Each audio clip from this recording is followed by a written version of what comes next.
Welcome to More Than Maple. I'm Capri Cafaro, and this show is about food and culture across Canada from Bountiful Media and Harrowsmith magazine.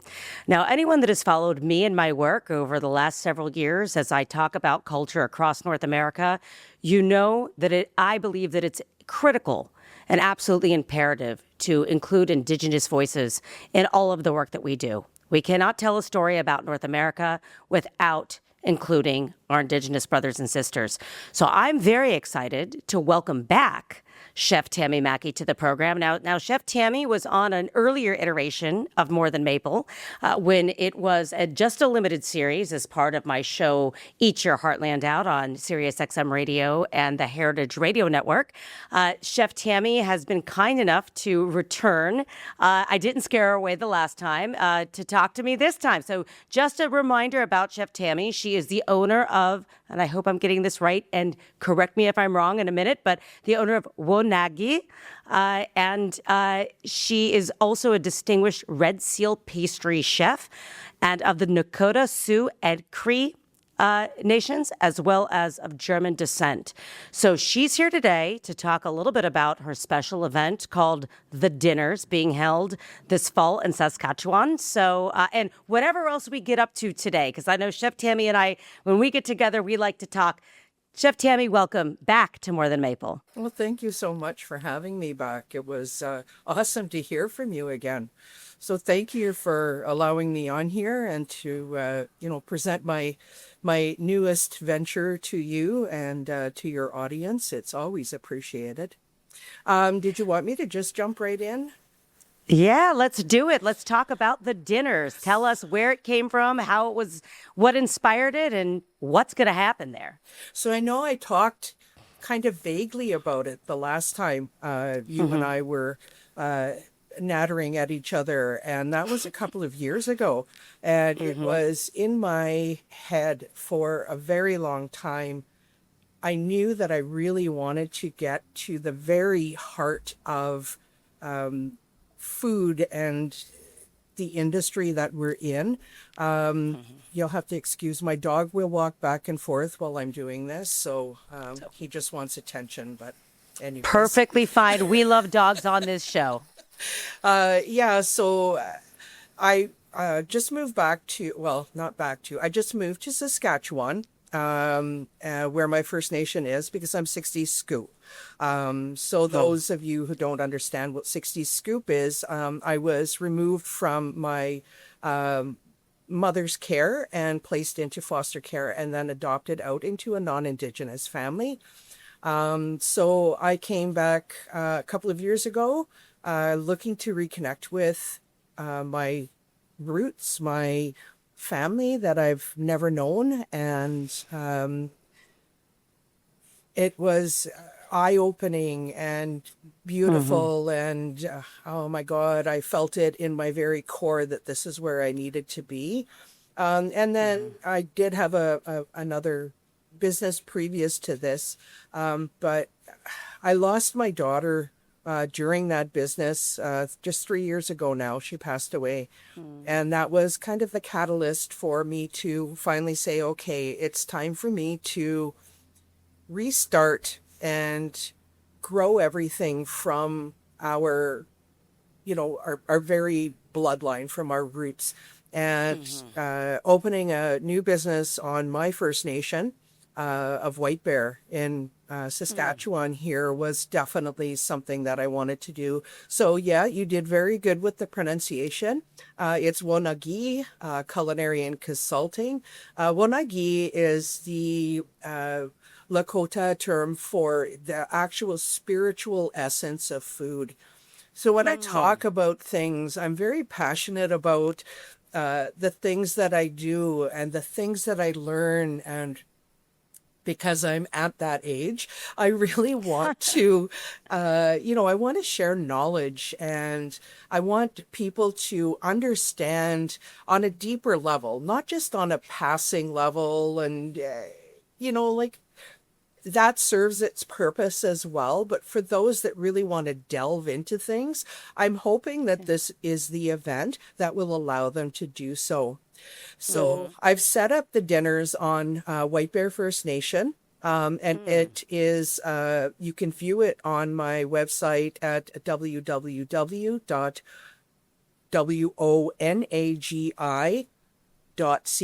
so www.wonagi.ca, under the events tab. It's a 3-day, it's got all kinds of stuff going on during those 3 days. So there's the welcome reception is actually at the at our golf course, which is an absolutely beautiful place. Wow. And the building is actually a little bit of history. The original casino on White Bear First Nation. So No if it kidding. hadn't been for White Bear, we would not have legalized gambling. So we were the first ones to go out on a limb, and our chief at the time, Bernie Shepherd, fought for that. And after a long battle, and of course many many back and forth negotiations, SIGA was born. So we'll be doing kind of Canadianized Indigenous meal there. So, you know, something like Indian tacos, which I think everybody kind of relates as Indigenous food. We'll also be giving people like the background on SIGA birth and the casinos. They're welcome to play a round of golf. Whatever. And then the next day is going to be a demonstrative day. So they'll be singing and dancing and drumming, stories. We're looking at getting a couple of artisans in to give some direction and some workshops, and you know, and then we'll have like a community barbecue. So everyone from the community will be welcome to attend that entire day. So I'm hoping to really, really focus on, you know, our own artisans. And we have so many people on our nation that are just so talented. It just blows my mind. So it's going to be a very kind of visiting day. So you'll get to really interact with everybody, and there'll be, I'm sure, a ton of kids there. You know, and it's really going to be all about learning. It's Truth and Reconciliation Day. So I'm glad you brought that up, because I was Yeah. just going to ask about that. Yeah, so I thought, what better way to experience truth and reconciliation than with the actual community members themselves? You know, so if the people attending the event want to ask a community member a question, you know, as long as the community member is fine with that, then they're welcome. Like, strike up a conversation, get to know these people as the individuals that they are. And, you know, like these negative stereotypes, they need to be completely overlooked. Like there's this is an alcohol drug-free event, and there are very, very specific protocols in place for the event itself. So any attendees will be getting a very detailed list of the event, and then they'll also get a list of protocols. So they will be gone over.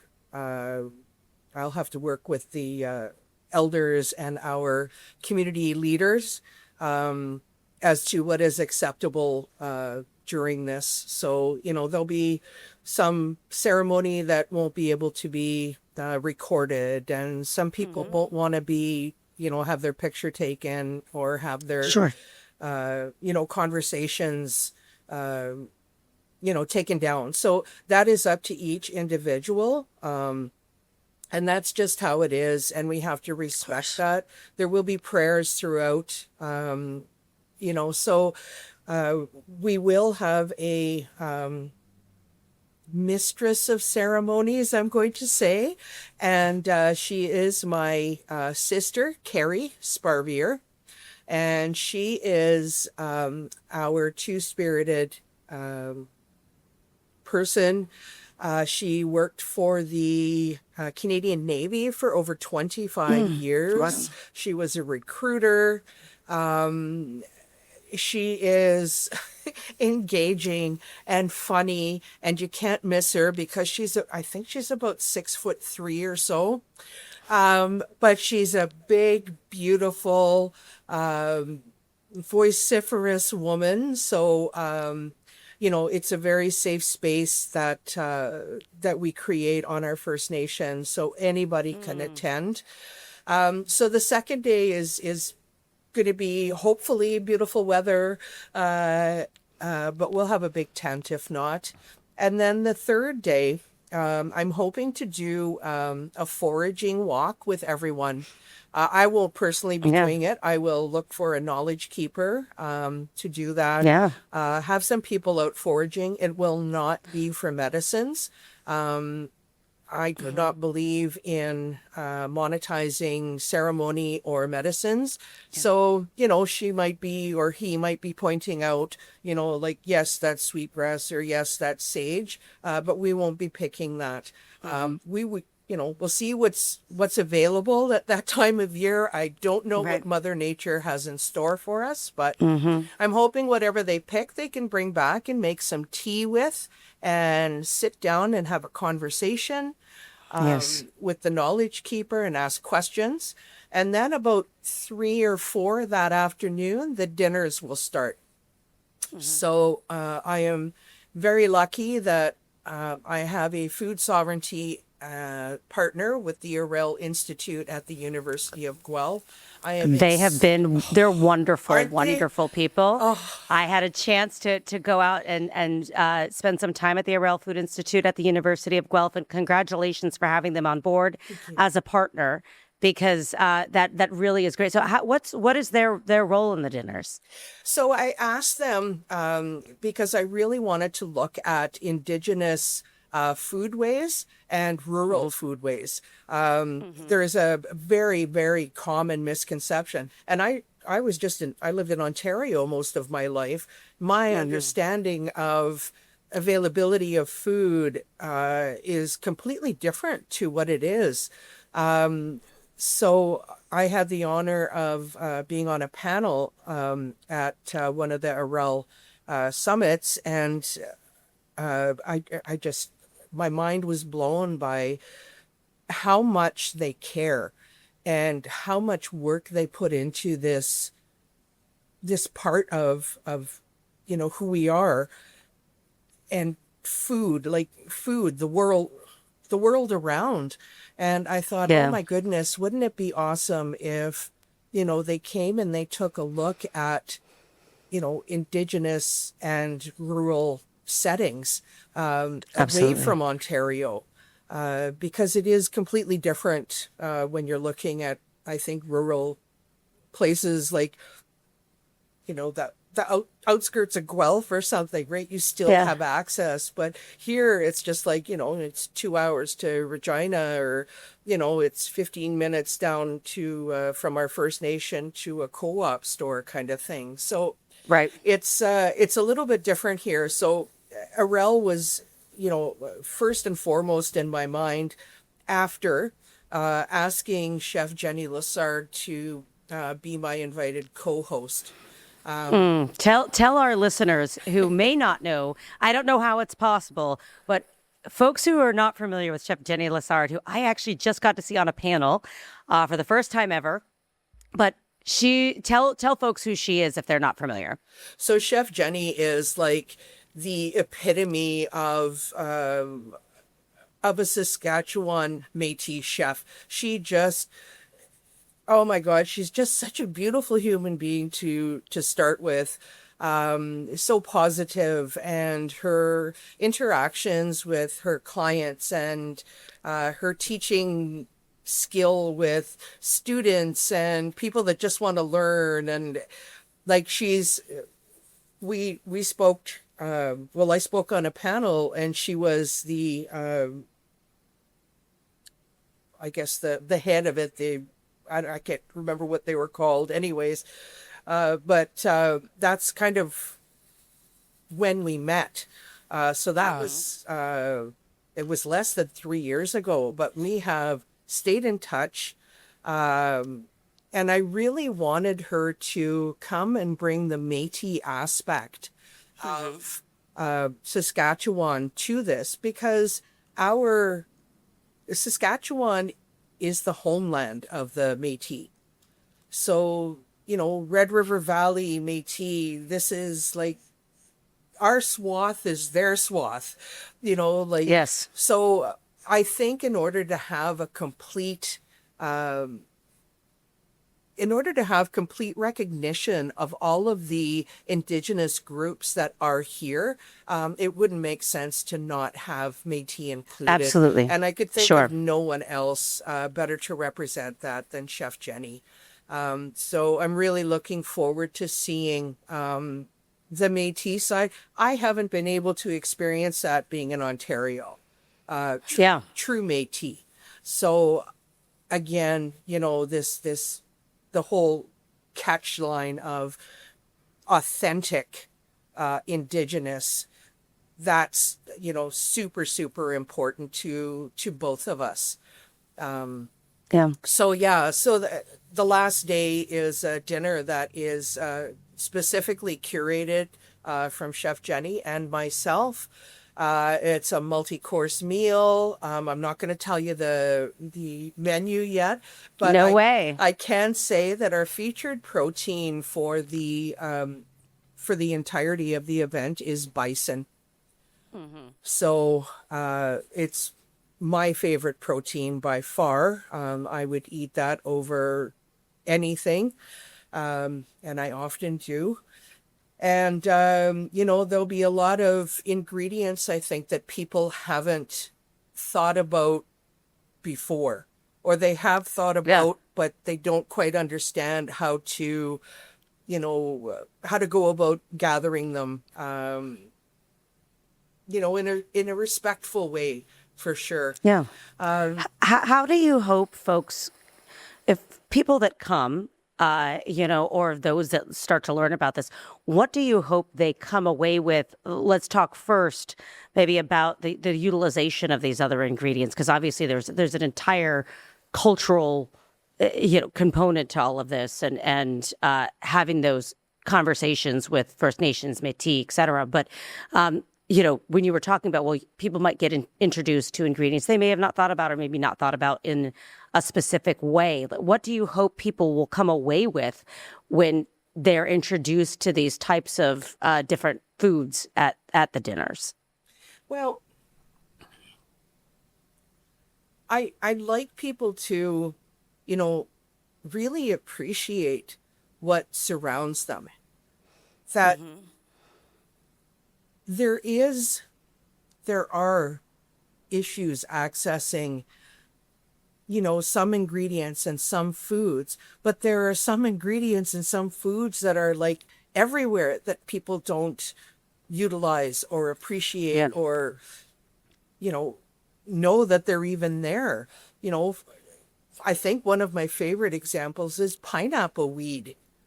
Like pineapple weed's everywhere. It's, on everybody's lawn. They're trying to get rid of it, but you use it like it's edible. It makes a great tea. I've made bonbons out of it, and it tastes like pineapple. Like amazing. It looks like little tiny pineapple. It's so cute, but it's there. It's free. Wash it, use it, eat it, put it in your salad, but I also want people to understand that you can't just go out and forage. You can't just go out and pick, right?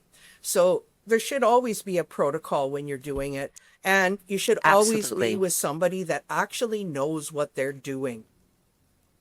So there are a lot of plants that mimic other plants. So sometimes there's a poisonous plant that looks almost the same as a plant that's edible. Sometimes a Yeah. plant that's edible, you can't eat the blossoms or the stem, but you can utilize the roots. So you need to know these very specific things. I'm still not any expert on foraging, especially in Saskatchewan. I didn't grow up here. I didn't spend Yeah. years, studying plant life. I'm just starting to get to know things, and it's absolutely amazing. I probably have 100 plants that I've studied now in my plant garden. Yeah. And there's some things that you just stay away from. It was Sure. just like, oh, ever Well, pretty, and like, oh, what is this? And oh my God, it's all poisonous, or it's poisonous to the dog, and I'm like, oh my goodness, get out of there. yeah. No, but this is the value, obviously, of the knowledge keepers, and I'm sure the experience that they will share, and why it's so important. I mean, there are a lot of people that are have extensive experience in foraging, but in this particular context, they're in your community, the knowledge keepers. I would be fascinated to hear what they would have to say about just the uses of different things. And as you said, not necessarily actually taking it for medicine, but learning about how do you figure these things out? How do you know? How can you tell the difference between something that is poisonous or not? And how that knowledge is passed down from one generation to the next, oftentimes through an oral history, I think is such a key component in all of this too. It is. The other thing that I do want people to understand is that our oral history was almost erased. So we are just starting to come back from it. Like, people tell us often to get over the things that were done to us. And I try and put things in a timeline for them, in that it's just been 5 years for me that I found out that I was 60 scoop, that I found out that my mother didn't give me up or leave me behind. I was actually removed from her care. So, living with that for 50, 55, 56 years, and then Absolutely. your world changes and you find out, the opposite, then it's, sorry, I lost an earbud here. Then it's life altering. So, there's, Absolutely. my aunt was in residential school 18 years, so, and it does rear its head, because that's how you were raised. You don't just get rid of everything like that. It never goes away. Sometimes you have to fight, those kind of feelings or those learnings, and you have to program yourself to relearn things. So that's where we are now. So, oral history is something that we're struggling with. We're trying to really bring it back. And this is another reason why I think that something like this is so very important. Yes. And I'm excited to hear and learn. It's this place amazes me and it astounds me. And I want to do everything that I can for my First Nation and for their success. And I also, because I don't have enough on the go, Of course not. I actually took a position working for White Bear First Nation. So now I'm the Nation Energy Manager. So I'll be a liaison between the community, Chief and Council, and Sask Power as we navigate the proposed SMR, which is the Small Modular Reactor project. So that, to me, really covers this entire essence of food security. Ensuring that our nation's lands are healthy and abundant, not just for my generation and the next generation, but for 5 and 6 and 7 generations to come. Yes. So I took this position with the thought that, wow, what an absolute delve into everything. So that's what else I'm doing. And Well, I think that brings up a very good point, because it's not something that maybe would be an obvious intersection for someone on its face, right? But what you're saying, I think, is very profound, that unless there are community members that are involved in the advocacy to protect the land, to keep it fertile, abundant, clean, you can't grow food, harvest food, forage food, have clean water, do any of these things without having, that healthy land for it to come from. And so there is a strong intersection there. And it goes to this point of not just food security, but food sovereignty as well. That continued advocacy for food sovereignty, which I know is important to you and so many, across the communities. yeah, so I just want to expand that food sovereignty is not just talking about Indigenous community. I'm talking about every single human being. Every single human being is entitled to food sovereignty and food security. I'm looking at it because I see a huge disconnect between my First Nation and, my rural area where I am now. And, being able to access things. So that's what I want to discuss now. That rural area includes every single human being that lives here. Yeah. So, I might be coming from an Indigenous lens, but I'm also speaking about everyone else because I don't live on my nation. I live down the hill in Carlisle. So I see what's going on. I walk, around the farmers' fields. I watch the harvest. I pray. When there's bad weather, we have another possible funnel cloud formation day today. I pray for those farmers. I cried last year when we had flooding during harvest time because that farming, that is the biggest gamble in the world they are taking. They plant that and they hope that everything goes properly so they have a decent harvest and they can, afford to live for the rest of the year and then replant the year after. And we all rely on them. Yeah, we do. all rely on them. But we're so disconnected, I think, as a society that, we really need to come back to these grassroots, right?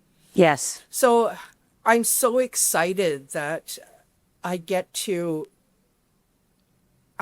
I'm allowed to do things like this. I'm so excited that, my chief and my council have,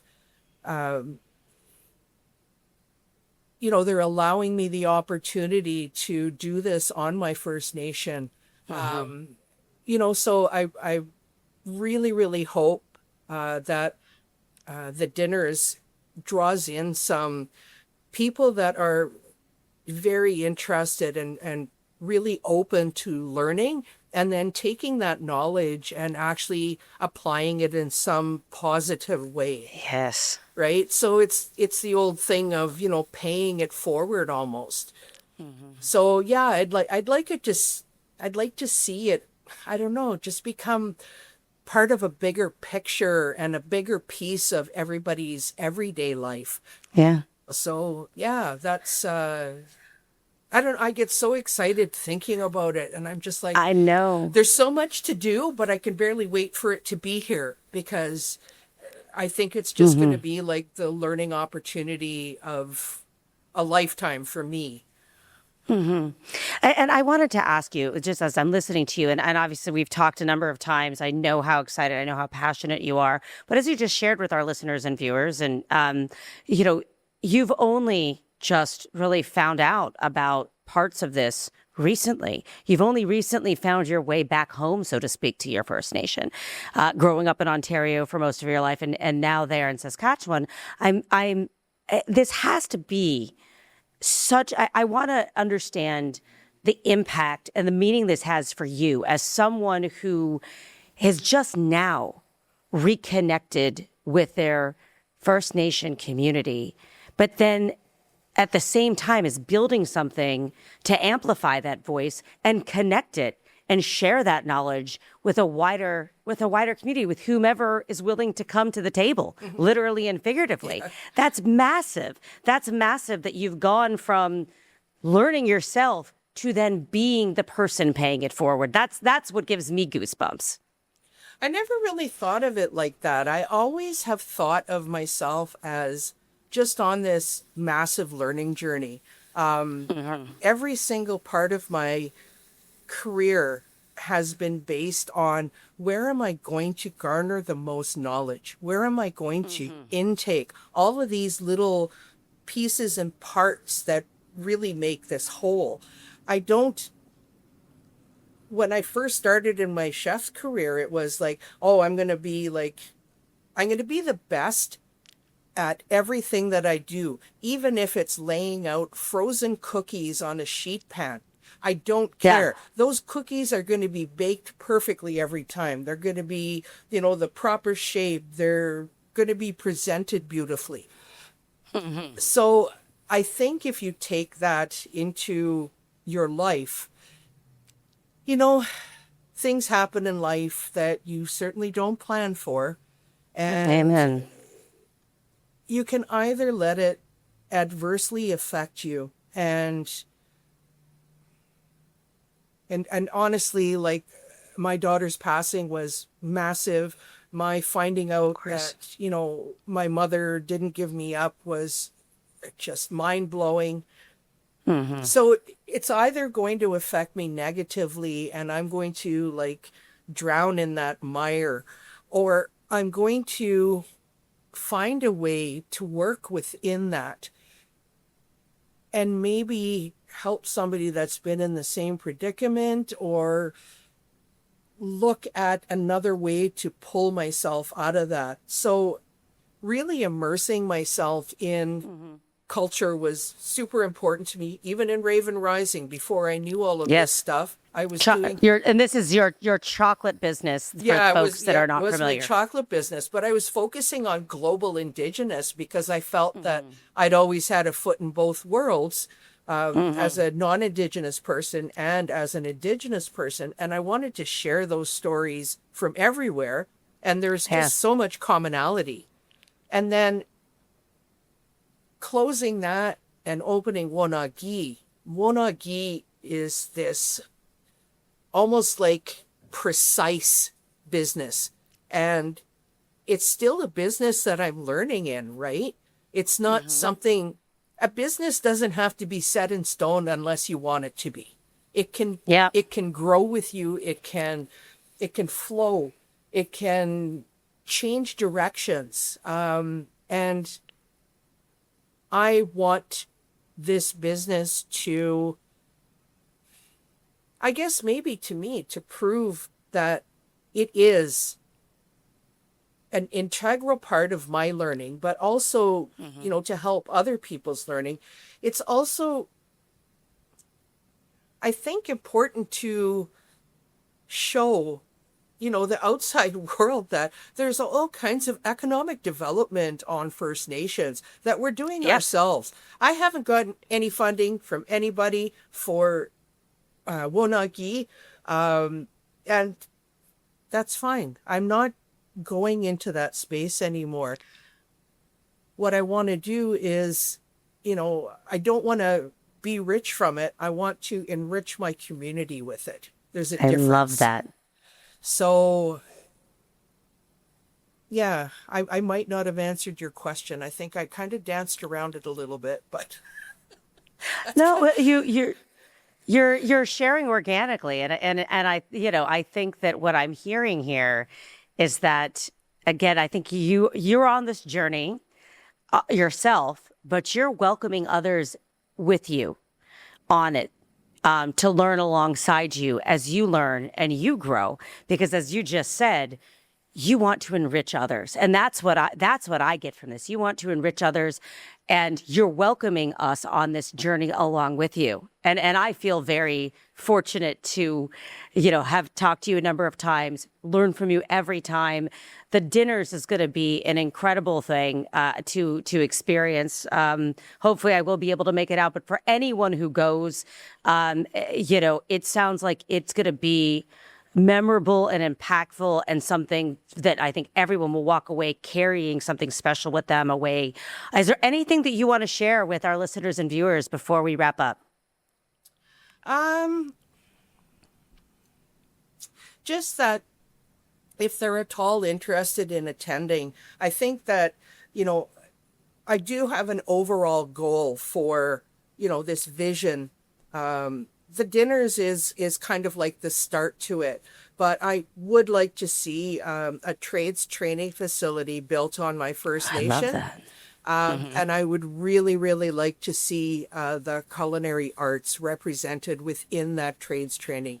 And I was in the electrical trade for 30 years, so I do understand that. But I think that all Red Seal trades should have a chance to be represented and filled, because Lord knows all across Turtle Island there is a shortage of tradespeople, and like in everywhere, everyone is massively short. The trades are a phenomenal way to go. You don't end up with a massive amount of debt. You work, you go to your schooling while you're on EI, then you go back to the same job, you get a raise. There's all kinds of awesome things with trades.